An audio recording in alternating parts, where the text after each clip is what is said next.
The stars had always been silent observers of humanity's rise. For centuries, humans had dreamed of the vast cosmos, imagining alien civilizations that might rival their own. But when the first alien fleets were detected heading toward Earth, no one was prepared for what came next, not the galaxy, not even humanity itself. On the morning the signals were confirmed, Earth's global command center buzzed with controlled chaos. Every major nation had agreed to unify their defense systems into a single planetary network, a precaution against the unknown. And yet, the decision to reveal the Dreadnought, Earth's most secret and terrifying ship, was met with both awe and unease among the Council. The Dreadnought was not merely a ship. It was a statement.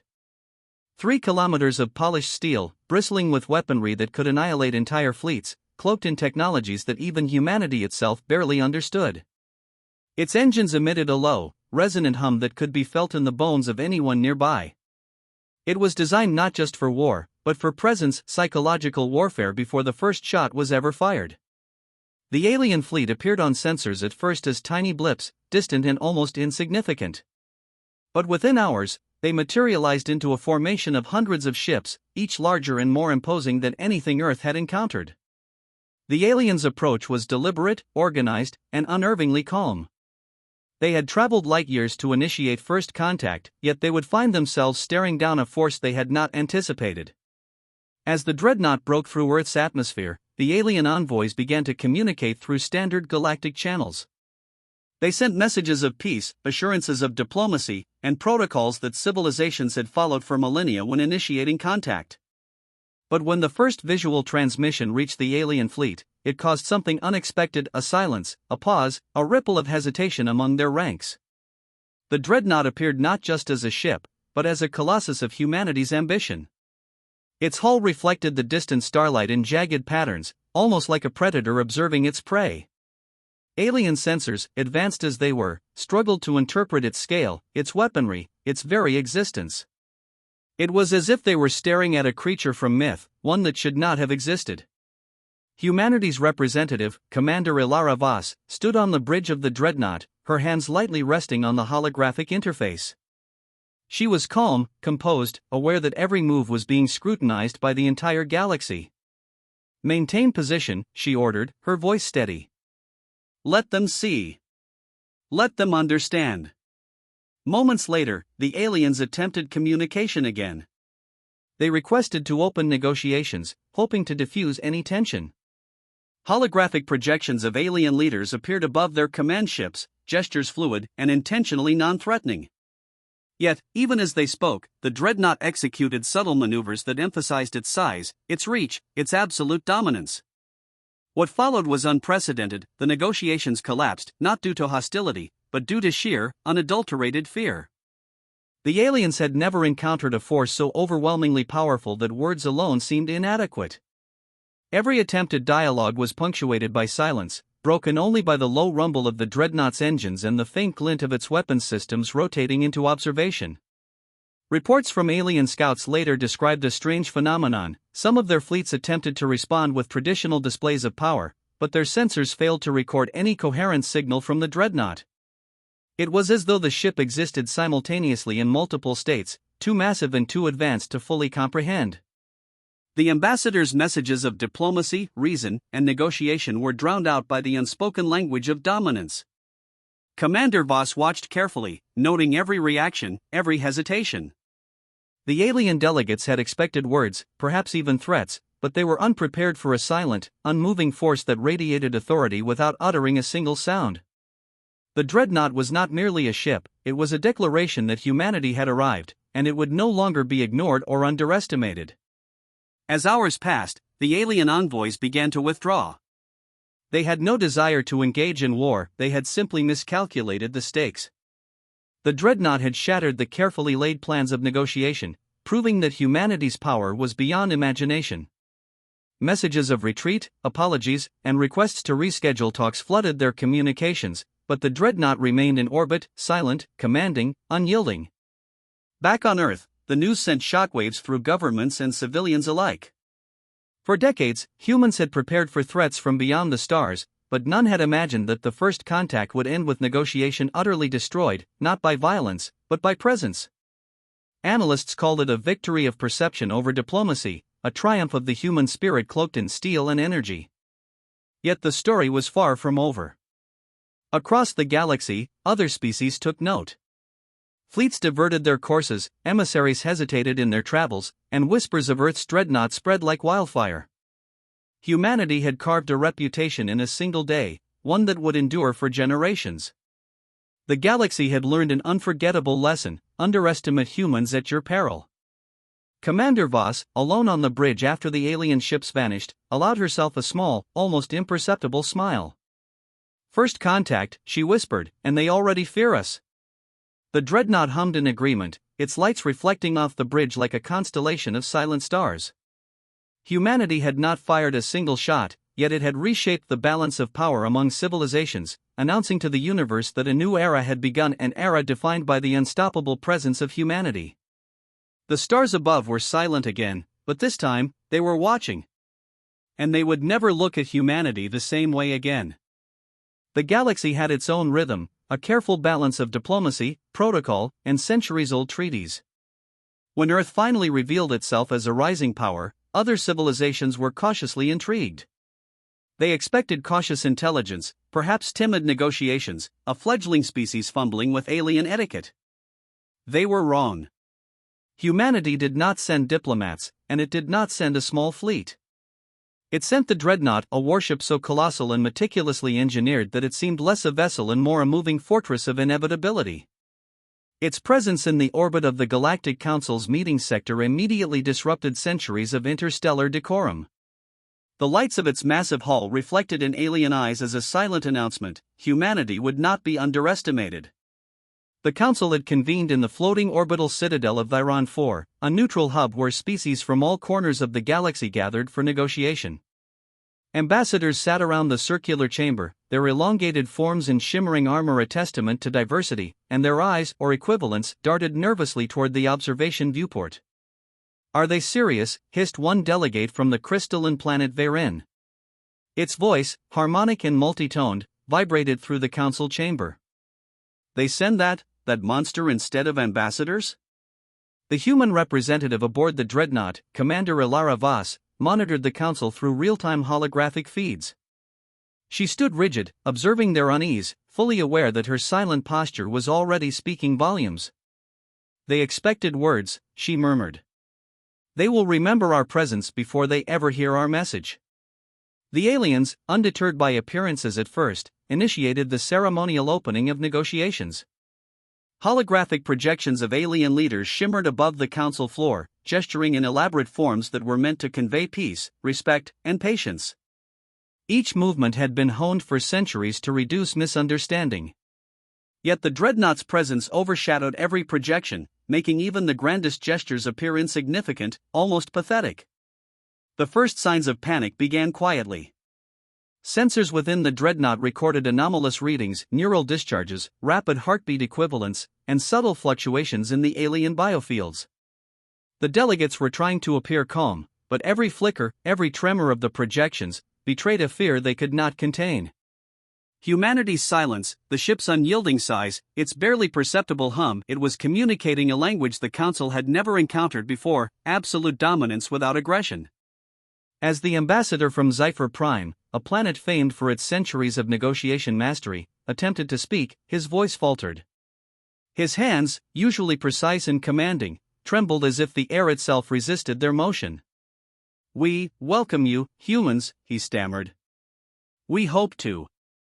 The Dreadnought's main observation tower shifted slightly, casting a long shadow over the Citadel viewport. That subtle motion, imperceptible to the untrained eye, was enough. The Zyphorian froze mid-sentence. The holographic representation flickered as if the ship's presence disrupted their advanced projection systems. Whispers spread across the chamber: "This is not a diplomatic display. This is a warning."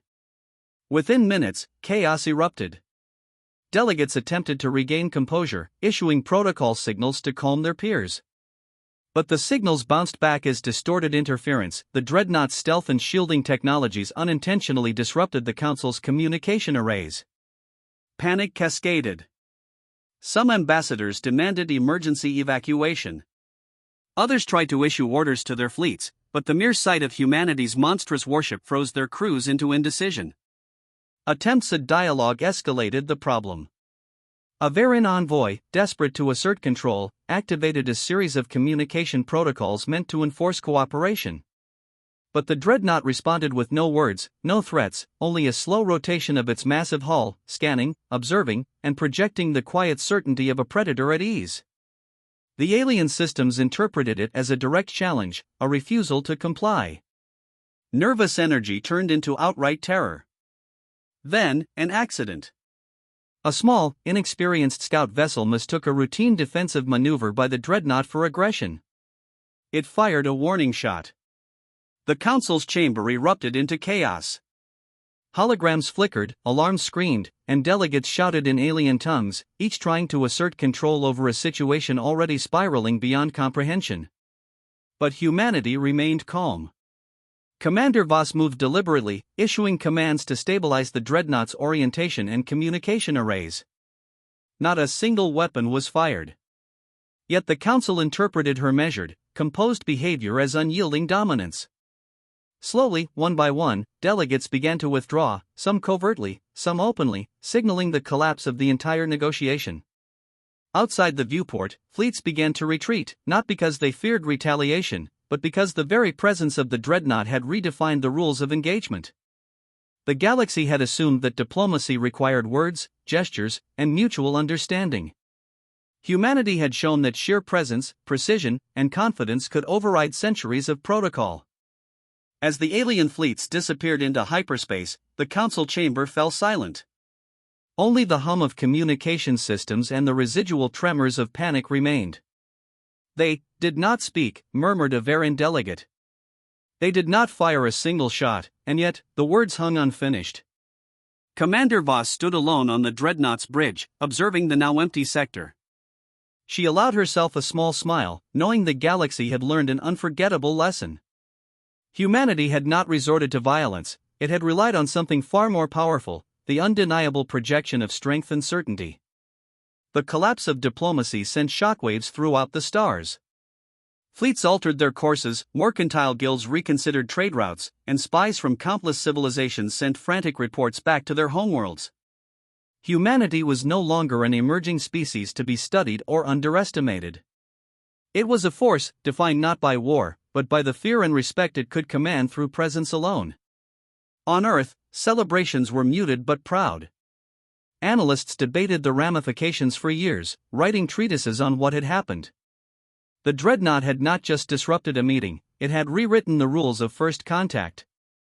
And somewhere deep in the Dreadnought's core, the silent hum of its engines seemed to echo a truth that would resonate across the galaxy for generations: underestimate humanity at your peril, for we are already here, and we are unyielding. Commander Voss, alone in the quiet after the chaos, whispered to herself, "First contact, and we did not fire a shot, yet we commanded the galaxy's attention." The Dreadnought's hull shimmered under distant starlight, a silent monument to a species that had arrived not with words, but with undeniable presence. The galaxy had witnessed something it would never forget: the silent, awe-inspiring arrival of humanity's Dreadnought. In a single day, the monstrous warship had redefined first contact. Other civilizations had expected negotiation, timid diplomacy, or cautious intelligence. Instead, they encountered something that made centuries of protocol irrelevant: sheer, undeniable presence. After the alien fleets withdrew, whispers spread across star systems like wildfire. Fleets diverted their courses, planetary councils hesitated before sending envoys, the name Dreadnought became synonymous with a new kind of fear. Humanity's reputation, forged in a single moment of cosmic theater, had transformed from obscurity to dominance. Back on Earth, the Dreadnought returned to orbit around the planet, silent and imposing, a sentinel of human ambition.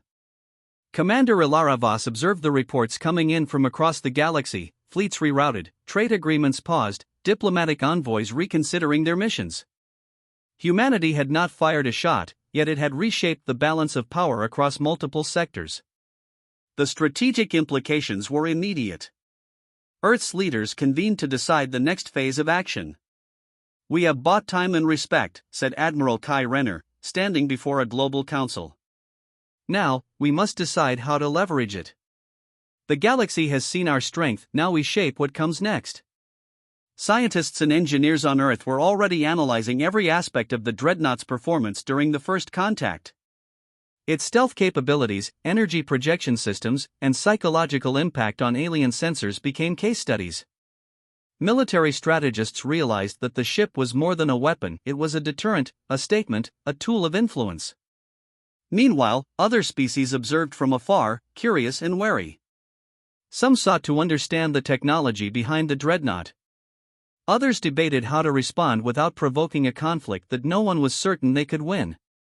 The whispers became legends, then reports, then myths. Humanity had arrived, and it did so with confidence that demanded attention. Within months, humanity began diplomatic overtures, but under new terms.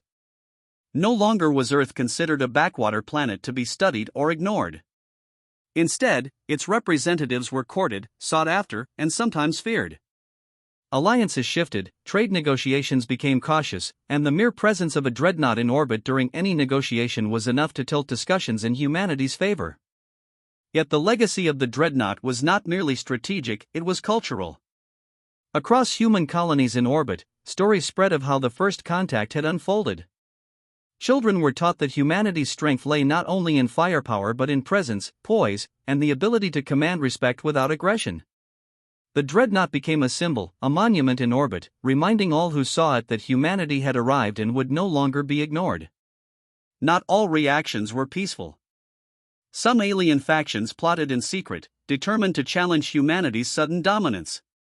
Intelligence reports indicated fleets attempting covert incursions, scouting operations designed to test defenses, and even sabotage attempts on research stations. Each time, humanity responded with restraint but unwavering vigilance, letting the legend of the dreadnought work in its favor. Often, enemies retreated before a single shot was fired. Through it all, Commander Voss continued to oversee operations, her reputation now legendary. She became a figure both revered and feared across the stars, embodying the calm authority that had made first contact a defining moment. "The dreadnought is more than steel," she said in a broadcast to Earth and its colonies. "It is the certainty of our presence, the statement that humanity will protect itself and its future, and that we will not be underestimated." As decades passed, humanity expanded its influence, but always carefully, always deliberately. Colonies were established in strategic star systems, research alliances were formed, and humanity's fleet grew under the guiding principle first demonstrated by the dreadnought: command respect before seeking consent. The galaxy learned that human diplomacy was not measured solely in words, but in presence, capability, and resolve. The dreadnought itself became a living symbol. Its hull, maintained and upgraded over decades, carried the scars of practice drills and minor skirmishes, each mark a testament to humanity's perseverance. New generations of humans served aboard it, trained not only in tactics and technology but in the art of presence, the subtle signals, the quiet commands, the silent communication that had toppled centuries of negotiation protocols in a single encounter. Over time, alien civilizations began to approach humanity differently. Some sought alliances, some trade, and some offered knowledge, but all did so with caution and respect. The galaxy had learned an invaluable lesson: underestimate humanity at your own risk. The dreadnought had not only shattered negotiations, it had reshaped the rules of interstellar engagement forever. In orbit above Earth, the ship continued to hum softly, a reminder of a single moment that had changed the course of history. The dreadnought's legacy was not written in the destruction of enemies, but in the fear, respect, and awe it inspired. The galaxy now viewed humanity not as a fledgling species, but as a power to be reckoned with, a strategic, intelligent, and unstoppable when united. Commander Voss, now aged and reflecting on the events that had started it all, stood on the bridge one final time before retiring. "It began with presence," she whispered. "A single ship, a single statement, and the galaxy learned who we are." The dreadnought's legacy will endure far longer than we can imagine. The stars beyond the viewport seemed to shimmer in agreement, as if acknowledging the truth of her words. Humanity had arrived, and the galaxy had changed forever. The dreadnought's legacy was not just in the technology it carried, or the fleets it commanded, it was in the certainty of humanity's place among the stars, a place earned not by aggression, but by presence, resolve, and the indomitable spirit of an entire species.